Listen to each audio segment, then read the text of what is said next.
बातमीपत्रात आता पाहूयात गल्लीपासून ते दिल्लीपर्यंतच्या ताज्या घडामोडींचा धावता आढावा। राज्याचे दिवंगत उपमुख्यमंत्री अजित पवार यांच्या निधनानंतर दोन्ही राष्ट्रवादी काँग्रेस एकत्र येणार का, यावरून राजकीय वर्तुळात मोठी चर्चा रंगली आहे। 28 जानेवारी रोजी बारामती इथं झालेल्या विमान अपघातात अजित पवार यांचा मृत्यू झाला। त्याआधी 17 जानेवारीला शरद पवार आणि अजित पवार यांच्या उपस्थितीत जयंत पाटील यांच्या निवासस्थानी दोन्ही राष्ट्रवादींच्या विलीनीकरणासंदर्भात बैठक झाल्याचा दावा शरद पवार गटातील नेत्यांकडून सातत्यानं केला जातोय। या दाव्यानंतर मुख्यमंत्री देवेंद्र फडणवीस यांनी स्पष्टपणे नकार दिला होता। मुख्यमंत्री फडणवीस यांनी म्हटलं होतं की दोन्ही राष्ट्रवादी विलीन होणार असत्या तर अजित पवार यांनी त्यांना त्याबाबत सांगितलं असतं, ते माझ्याशी सर्व गोष्टी शेअर करायचे, असा त्यांचा दावा होता। मात्र या वक्तव्यानंतर शरद पवार यांनी पत्रकारांशी झालेल्या अनौपचारिक चर्चेत या विषयावर ठोस प्रतिक्रिया दिली। त्यांच्या विधानामुळे या चर्चेला पुन्हा वेग आलाय। शरद पवार यांनी प्रतिप्रश्न उपस्थित करत म्हटलं, विलीनीकरणाच्या चर्चेत जे उपस्थित नव्हते त्यांना बैठकीबद्दल काय माहिती असणार? या एका वाक्याने त्यांनी मुख्यमंत्री फडणवीस यांच्या दाव्यावर अप्रत्यक्षपणे सवाल उपस्थित केला। अजितदादा गटातील काही नेत्यांकडून मागील 2 दिवसांपासून अशा कोणत्याही चर्चा झाल्याचं नाकारलं जात असताना पवारांचं हे विधान विशेष लक्षवेधी ठरलंय। या घडामोडीमुळे शरद पवार विरुद्ध देवेंद्र फडणवीस असा नवा राजकीय वाद उभा राहण्याची चिन्ह दिसू लागली आहेत। अजित पवारांच्या मृत्यूनंतर निर्माण झालेल्या परिस्थितीत दोन्ही राष्ट्रवादींच्या भवितव्याबाबत विविध तर्कवितर्क लावले जात आहेत। जयंत पाटील यांच्या घरी बैठक झाल्याचा दावा एकीकडे तर त्याचं खंडन दुसरीकडे, अशा विरोधाभासी भूमिकांमुळे संभ्रमाचं वातावरण निर्माण झालंय। मुख्यमंत्री देवेंद्र फडणवीस यांना दोन्ही राष्ट्रवादी काँग्रेस एकत्र करण्यासंदर्भात अजित पवार यांनी का कल्पना दिली नाही, हा त्यांच्या पक्षाचा निर्णय आहे। भाजपचा निर्णय त्यांच्या पक्षाचे नेते घेतील तर दोन्ही राष्ट्रवादी काँग्रेसबद्दल त्यांच्या पक्षाचे नेते निर्णय घेतील। भाजपला सांगितलं का नाही? त्यांना सांगितल्याशिवाय पुढचा काही कार्यक्रमच ठरत नाही का? मग हा पक्ष भाजप म्हणेल त्या पद्धतीनं चालतो का? असे अनेक प्रश्न त्या ठिकाणी उपस्थित होतात। पण एक खरं की 2 पक्ष एकत्र येऊ नये म्हणून हा कट कुठंतरी शिजला आणि त्यातूनही खिंडी पडली असं मला वाटतं, असं काँग्रेस नेते विजय वडेट्टीवार यांनी म्हटलंय। विजय वडेट्टीवार म्हणाले की उपमुख्यमंत्री पद हे संविधानिक पद नाही, त्यामुळे हे सर्व काही 13व्यानंतर सुद्धा होऊ शकलं असतं, पण यामध्ये खूप काही शिजत आहे। अजित पवार यांची दोन्ही राष्ट्रवादी काँग्रेस एकत्र याव्यात अशी इच्छा होती, असं शरद पवार गटाचे प्रदेश अध्यक्ष शशिकांत शिंदे यांनी सांगितलं। त्यांनी अजित पवार यांची शपथ सुद्धा घेतली, पण आता राजकारण फार सडकं झालंय। मला वाटतं की राष्ट्रवादीचं पुढं काय होईल यावर आपण चर्चा न करता ते विधात्यावर सोडून द्यावं। विजय वडेट्टीवार म्हणाले की शरद पवार यांच्या जवळचे लोक विलिनीकरणाबद्दल ठासून सांगतायत, त्यावरून आता यावर आम्ही बोलण्यापेक्षा दोन्ही पक्षातील लोकांना काय ते ठाऊक आहे। दोन्ही पक्षाच्या नेत्यांनी एकत्र येऊ नये हा कट कुठेतरी शिजला आणि त्यातून ही खिंडी पडली असं मला वाटतं। पियुष गोयल यांनी राष्ट्रवादीच्या अध्यक्षपदाचं वक्तव्य केलं आणि अंदाज घेऊन पाहिला। निगेटिव्ह कमेंट आल्यानं तो प्रस्ताव थांबवला, नाहीतर काय पटेल होऊन जातील असे सर्व नियोजन होते। विजय वडेट्टीवार म्हणाले की अजित पवार यांच्या विमानाच्या अपघाताबद्दल राज्यातील 80% लोक संशय व्यक्त करतात। सोशल मीडियावर आपण सर्वजण पाहतो की लोक बोलताय हा अपघात नाही तर घातपात आहे। 6वी ओळी कुठं गेली? वेळेवर पायलट का बदलला गेला हा सुद्धा प्रश्न आहे। ज्या पायलटचं नाव पुढं आलं होतं तो जिवंत आहे, कारण तो वेळेवर पोहोचू शकला नाही, किंवा त्याच्याऐवजी कपूर नावाच्या दुसऱ्या पायलटला तिथं पाठवलं। पण एक नक्की की दाल में कुछ काला लगता है याची चौकशी होणं गरजेचं आहे। मुंबई महानगरपालिकेच्या महापौरपदाच्या निवडणुकीचे पडघम वाजू लागले असतानाच भारतीय जनता पक्षाचा गटनेता अखेर ठरला आहे। अभ्यासू आणि अनुभवी नगरसेवक गणेश खणकर यांची भाजपच्या गटनेतेपदी वर्णी लागली आहे। महापालिकेच्या कामकाजाचा दीर्घ अनुभव आणि विषयांची सखोल जाण असलेला चेहरा म्हणून खणकर यांच्याकडे पाहिलं जातं। भाजपचे मुंबई अध्यक्ष अमित साटम यांनी गणेश खणकर यांच्या गटनेतेपदी निवडीची घोषणा केली। गणेश खणकर हे मुंबई महापालिकेच्या प्रभाग क्रमांक 7 मधून निवडून आलेत। भाजपचे मुंबई महामंत्री म्हणून त्यांनी संघटनेत दीर्घकाळ सक्रिय भूमिका बजावली आहे।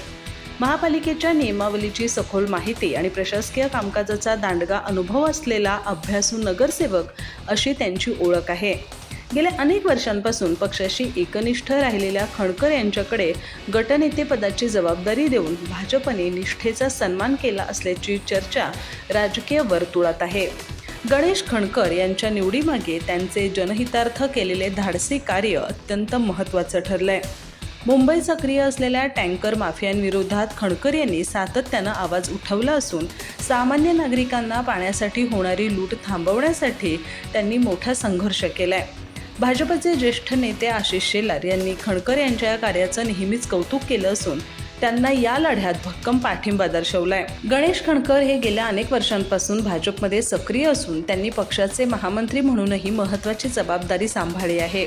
संघटनात्मक बांधणीत त्यांचा मोठा वाटा असून महापालिकेतील विविध समित्यांचा आणि नियमावलींचा त्यांचा अभ्यास दांडगा आहे. आगामी काळात स्थायी समिती आणि महासभेच्या बैठकींमध्ये विरोधकांना तांत्रिक मुद्द्यांवर घेरण्यासाठी खणकर यांच्या अनुभवाचा भाजपला मोठा फायदा होणार आहे. राज्याचे दिवंगत उपमुख्यमंत्री अजित पवार यांच्या राजकीय प्रवासात ज्या विचारांचं स्थान सर्वोच्च होतं, तोच यशवंतराव चव्हाण यांच्या विचारांचा वारसा आता त्यांच्या पत्नी आणि नवनिर्वाचित उपमुख्यमंत्री सुनेत्रा पवार पुढे चालवताना दिसत आहेत. उपमुख्यमंत्री पदाची शपथ घेतल्यानंतर आज सुनेत्रा पवार यांचा पहिला दौरा सातारा जिल्ह्यातील कराड आणि फलटणला आहे.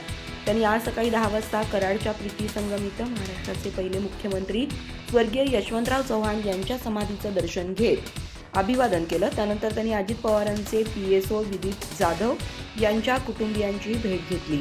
यावेळी सुनेत्रा पवार यांच्यासोबत प्रीती संगमावर मदत आणि पुनर्वसन मंत्री मकरंद पाटील, राज्य महिला आयोगाच्या अध्यक्षा रुपाली चाकणकर, खासदार सुनील तटकरे, खासदार नितीन पाटील, माजी खासदार श्रीनिवास पाटील, माजी आमदार बाळासाहेब पाटील, जिल्हाधिकारी संतोष पाटील, पोलीस अधीक्षक तुषार दोशी, कराडचे नगराध्यक्ष राजेंद्र सिंह यादव यांच्यासह विविध संस्थांचे पदाधिकारी उपस्थित होते. अजित पवार यांच्या राजकीय आयुष्यात कराडचे प्रीती संगम आणि यशवंतराव चव्हाण यांची विचारधारा नेहमीच प्रेरणास्थानी राहिली.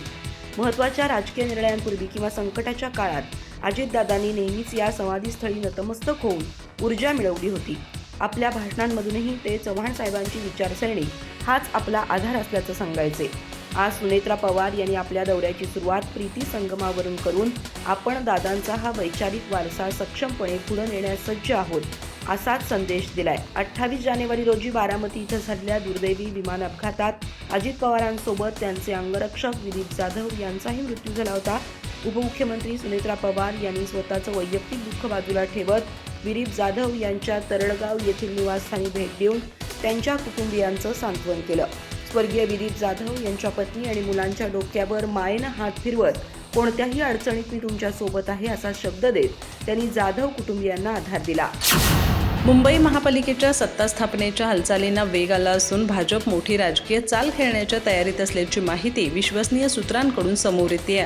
राज ठाकरे यांच्या मनसेकडून भाजपच्या महापौर पदाच्या उमेदवाराला पाठिंबा मिळण्याची शक्यता व्यक्त केली जाते. भाजप, शिंदे यांची शिवसेना आणि राष्ट्रवादी काँग्रेस यांना सोबत घेतल्यानंतर महापौर पदाच्या निवडणुकीत संख्याबळ मजबूत करण्यासाठी भाजप सक्रिय झाल्याचे संकेत आहेत. महायुतीचे एकूण संख्याबळ 121 पर्यंत नेल्यानंतर मनसेच्या 6 नगरसेवकांबाबतही चर्चेची दारे उघडल्याची माहिती मिळते. मात्र दुसरीकडे राज ठाकरे यांनी ही शक्यता फेटाळली आहे.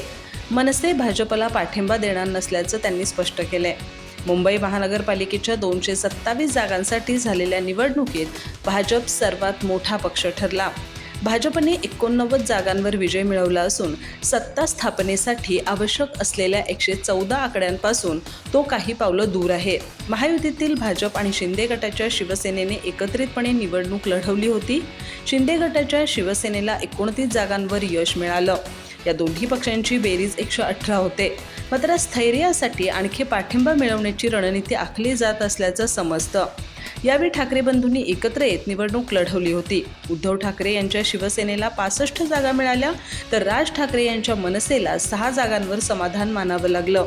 हीच मनसेची संख्या आता महापौर निवडणुकीत निर्णायक ठरू शकते अशी चर्चा राजकीय वर्तुळात रंगली आहे. मनसेने भाजपला पाठिंबा दिल्यास महापौर पदाच्या लढतीत समीकरणं अधिक स्पष्ट होतील असे राजकीय जाणकारांचं मत आहे. अजितदादांकडे भाजपच्या घोटाळ्याची फाईल होती. त्यांचा विमानाचा रहस्यमय झालेला अपघात पाहता जस्टिस लोया प्रकरणाची आठवण झाल्याचा आरोप उद्धव ठाकरे यांच्या शिवसेनेचे नेते संजय राऊत यांनी केला. आपण हे प्रकरण पार्लमेंटमध्ये उचलणार असल्याचा इशाराही त्यांनी दिला. दरम्यान जस्टिस लोया प्रकरणातही काही झालेलं नाही. अजितदादा प्रकरणात जे काही आहे ते दूध का दूध आणि पाणी का पाणी होईल असं उत्तर भाजप प्रवक्ते नवनाथ बन यांनी संजय राऊत यांना दिलं. तर उज्ज्वल निकम यांनी जस्टिस लोया यांचा मृत्यू हृदयविकारानं झाला होता म्हणत संजय राऊत यांना उत्तर दिलं. महाराष्ट्राचे उपमुख्यमंत्री अजित पवार यांच्या निधनानंतर राज्याचं राजकारण ढवळून निघालं असतानाच शिवसेना ठाकरे गट खासदार संजय राऊत यांनी आज अनेक खळबळजनक दावे करत सत्ताधारी भाजप आणि महायुती सरकारवर तोफ डागली आहे. अजित पवारांचा मृत्यू हा निव्वळ अपघात आहे की घातपात, अशी शंका उपस्थित केली. अजित पवारांच्या मृत्यूबाबत संशय व्यक्त करताना संजय राऊत म्हणाले की अजित पवार स्वगृही परतणं हा भाजपसाठी मोठा पराभव ठरला असता. सर्वात महत्त्वाचं म्हणजे 15 जानेवारी रोजी दादांनी जाहीरपणे सांगितलं होतं की माझ्याकडं भाजपच्या घोटाळ्याची फाईल आहे आणि ती मी उघड करीन. त्यानंतर अवघ्या 10 दिवसात त्यांच्या विमानाचा अपघात होणं हे अत्यंत रहस्यमय आहे. अमोल मिटकरी यांनी उपस्थित केलेले 5 प्रश्न गंभीर असून हे प्रकरण जस्टिस लोया प्रकरणासारखे संशयास्पद वाटत असल्याचंही राऊत म्हणाले. जर विमानातून 6 जण प्रवास करत होते तर 5 मृतदेह कसे काय मिळाले? मग 6वी व्यक्ती कोण होती? त्याची बॉडी का मिळाली नाही? सगळे देह जाळून खाक झाले, त्यांची ओळख पटवता येत नव्हती. मात्र त्याच वेळी अजितदादांच्या जवळ असलेले कागद जळालेले नाहीत. दादांसोबत भाजपच्या भ्रष्टाचाराची फाईल होती का? ते मुंबईतून फाईल बारामतीत सुरक्षित ठेवायला घेऊन चालले होते का? असा सवाल संजय राऊत यांनी उपस्थित केला. आज आम्ही एनडीमध्ये भाजपसोबत सत्तेत आहोत. देशाच्या विकासासाठी आम्ही एक आहोत. भाजपच्या विचारांशी प्रणित एनडीएमध्ये येण्यासाठी भूमिका ज्यांना सोबत यायचं त्यांनी स्पष्ट करण्याची गरज आहे. अजित पवार यांच्या नेतृत्वात आमच्या पक्षाची भूमिका ठरली, त्यानुसार आम्ही निवडणूक लढवली आणि जिंकलो. विलिनीकरणाबद्दल शरद पवार गटातील नेते बोलल्यानंतर आम्ही बोलू, असं अजित पवार गटाचे प्रदेशाध्यक्ष सुनील तटकरे यांनी म्हटलंय. सुनील तटकरे म्हणाले की राष्ट्रवादी काँग्रेस हा भाजपचा मित्रपक्ष आहे. भाजपने कधीही आम्हाला कोणता निर्णय घ्यावा असं सांगितलं नाही. आमच्या पक्षाचे निर्णय आम्हीच घेतो. भाजप मित्रपक्ष म्हणून आमच्या निर्णयाच्या सोबत आहे. प्रफुल्ल पटेल आणि माझी काही वेगळी भूमिका नाही. शरद पवार यांनी माझे प्रदेशाध्यक्ष म्हणून नेमणूक केली. मी यशस्वीपणे काम केलं. अजित पवार यांच्या अपघाताची चौकशी करण्यात यावी हे मुख्यमंत्री देवेंद्र फडणवीस यांनी म्हटलं आहे, तर आमची सुद्धा तीच भूमिका आहे. सुनील तटकरे म्हणाले की संजय राऊत काय म्हणतात याला मी फारसं महत्त्व देत नाही. राष्ट्रवादी काँग्रेसने अजित पवार यांच्या नेतृत्वात एनडीएमध्ये सहभागी होण्याचा निर्णय घेतला. राज्यातील जनतेने विधानसभेच्या निवडणुकीत यावर शिक्कामोर्तब केलाय. त्यामुळे प्रत्येक जण टीका करत असतो. संजय राऊत यांची टीका यापेक्षा काही वेगळी असेल असं मला वाटत नाही.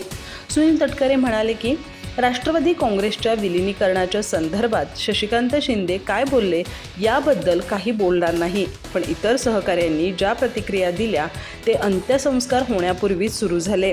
विलिनीकरण कुठल्या पक्षाचे कुठल्या पक्षात होणार याचा खुलासा किंवा माहिती कळाली तर मला बोलता येईल.